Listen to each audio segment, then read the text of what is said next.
भारत का इतिहास सिर्फ युद्धों और विजयों का नहीं है। इसमें ऐसे अध्याय भी हैं जिन्हें हमने जानबूझकर भुला दिया, क्योंकि उनमें गौरव नहीं, बस कराह, भूख और मौत की गंध है। साल था 1791, जब आसमान ने भारत की धरती से मुंह मोड़ लिया था।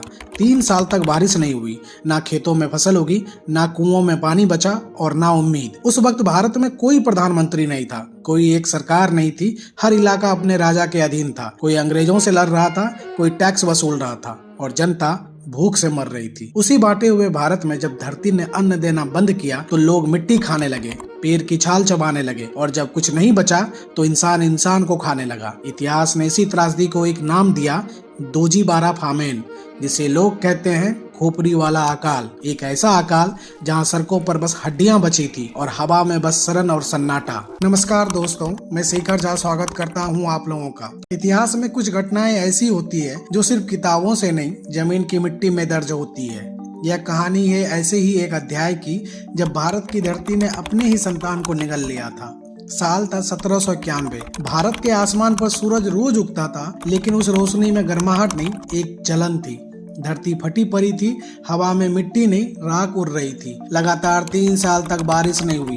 पहले साल लोगों ने आसमान की ओर देखा, मंदिरों में पूजा हुई, यज्ञ हुए, बादलों से मन्नतें मांगी गई कि बरस जाओ, इस धरती को फिर से जिंदा कर दो, लेकिन आसमान खामोश रहा। दूसरे साल आसमान का रंग वही रहा, नीला पर बेरहम। खेतों की मिट्टी राख बन गई, कुएं सूख गए और गांव की औरतें घंटों चलकर भी एक लोटा पानी नहीं ला पा रही थी। तीसरे साल जब आसमान ने फिर मुंह मोड़ लिया, तब लोगों ने समझ लिया कि ऊपर भी अब कोई नहीं बचा। अब भगवान नहीं थे, बस भूख थी, और वो भूख अब धीरे धीरे पूरे दक्षिण भारत को निगल रही थी। दक्कन का वो विशाल मैदान, आज का महाराष्ट्र, कर्नाटक, आंध्र प्रदेश, तेलंगाना और तमिलनाडु, जो कभी युद्धों की शक्ति और खेती की समृद्धि के लिए जाना जाता था, अब राख में बदल चुका था। वही जमीन जहां कभी बाजीराव की सेना टापे गूंजती थी, जहां खेतों में सोना उगता था, आज वहां सिर्फ मौत की गंध उठ रही थी। खेत अब हरे नहीं थे, भूरे थे, जिसमें फसल नहीं, दरारें उगी हुई थी। नदियां सूखकर पत्थर बन चुकी थी।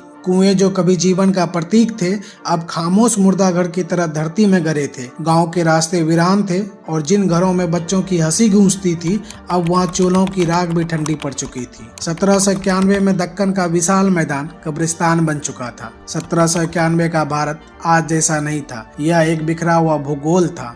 पश्चिम में मराठों का साम्राज्य, दक्षिण में टीपू सुल्तान का मैसूर, हैदराबाद में निजाम और पूर्व में अंग्रेज ईस्ट इंडिया कंपनी। हर कोई अपनी हदें बढ़ा रहा था और ऊपर दिल्ली में बैठा था मुगल बादशाह आलम द्वितीय, जो सिर्फ अब नाम का बादशाह रह गया था। उधर दक्षिण में टीपू सुल्तान और अंग्रेजों के बीच तीसरा मैसूर युद्ध चल रहा था। युद्ध के लिए अनाज जुटाया जा रहा था, सेना के लिए राशन जमा हो रहा था, लेकिन जनता के लिए कुछ नहीं। अब इंसान सिर्फ 2 हिस्सों में बट चुका था, एक जो लड़ रहा था, दूसरा जो मर रहा था। भूख अब शरीर की नहीं रही थी, वो आत्मा तक पहुंच चुकी थी। लोग पैरों की छाल उबार कर खाते थे, मिट्टी निगलते थे और कई जगहों पर इंसान इंसान का मांस खाने लगे थे। माताएं अपने बच्चों को मरता देख अब रोती नहीं थी, क्योंकि आंसू भी खत्म हो चुके थे। कुछ गांव के लोग अपने घर छोड़कर भाग गए, लेकिन जहां गए वहां वही था, सूखा, मौत और सन्नाटा। 1791 में कोई प्रधानमंत्री नहीं था, कोई केंद्र नहीं, कोई ऐसा शासक नहीं जो पूरे देश की भूख महसूस कर सके। हर इलाका अपनी लड़ाई लड़ रहा था, कोई सत्ता के लिए, कोई अस्तित्व के लिए, और जनता वो जिंदा रहने की कोशिश कर रही थी। आप लोगों को बता दूं, अंग्रेज ईस्ट इंडिया कंपनी के गोदाम अनाज से भरे थे, लेकिन उसके दरवाजे आम लोगों के लिए बंद थे। 1791 का ब्रिटिश गवर्नर लॉर्ड कॉर्नवालिस ने आदेश दिया था, जो किसान लगान नहीं दे पाए उसकी जमीन छीन लो, और उस आदेश ने लाखों लोगों की जिंदगी छीन ली। भूख अब अपराध बन चुकी थी और मरना एकमात्र राहत। ब्रिटिश अफसर फ्रांसिस बुकेनन ने लिखा था, मैंने ऐसे गांव देखे जहां ना घर थे ना लोग, बस बिखरी खोपड़ियां और हवा में मौत की गंध। यही वो दृश्य था जिसने इस अकाल को नाम दिया, दोजी बारा फामेन, यानी खोपड़ी वाला अकाल। कहा जाता है कि इस अकाल में करीब 1 करोड़ से ज्यादा लोग मारे गए, इतने लोग कि उन्हें दफनाने वाला भी कोई नहीं बचा। 3 साल बाद जब आखिरकार बारिश लौटी, तो धरती ने अनाज नहीं उगाया, उसने हड्डियां और खामोशी उगाई। खेतों में जब हल चला तो मिट्टी के नीचे से हड्डियां निकली। आज भी जब किसान दक्कन की धरती जोतते हैं तो वो कहते हैं जमीन अब भी उस दौर को याद करती है। 1791 का वो दौर जब पूरा दक्षिण भारत भूख से जल रहा था, तब सत्ता के गलियारों में सन्नाटा नहीं था, वहाँ शोर था।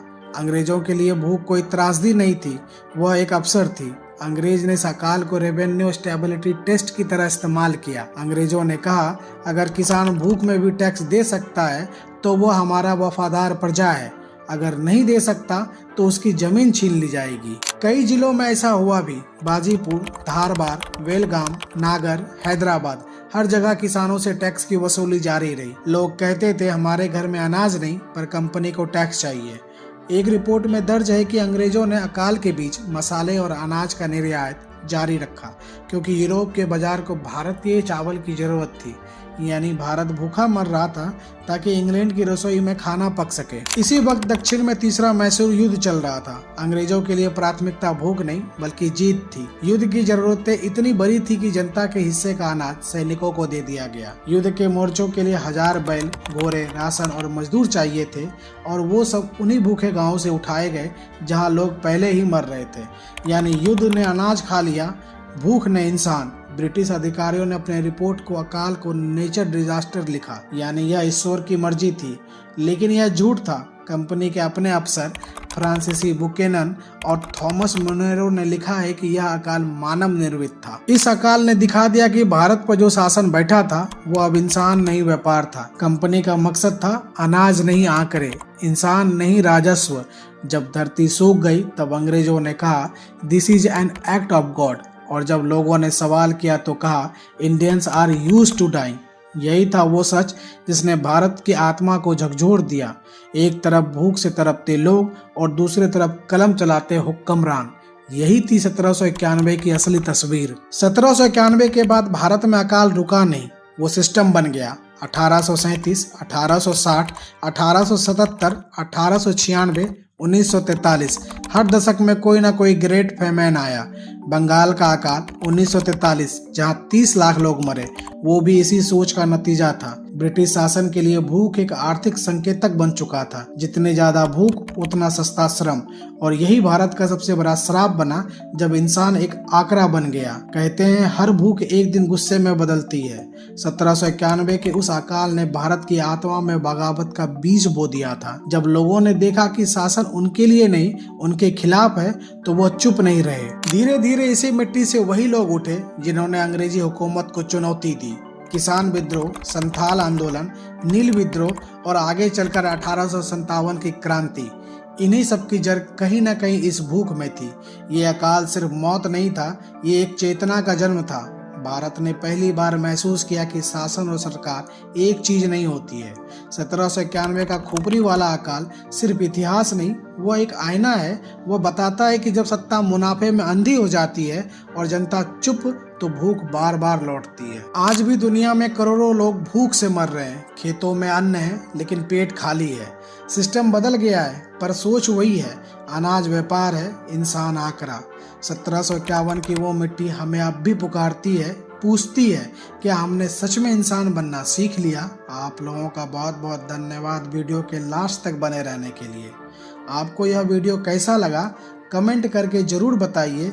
साथ ही साथ वीडियो को लाइक, शेयर और चैनल को सब्सक्राइब जरूर कर दें।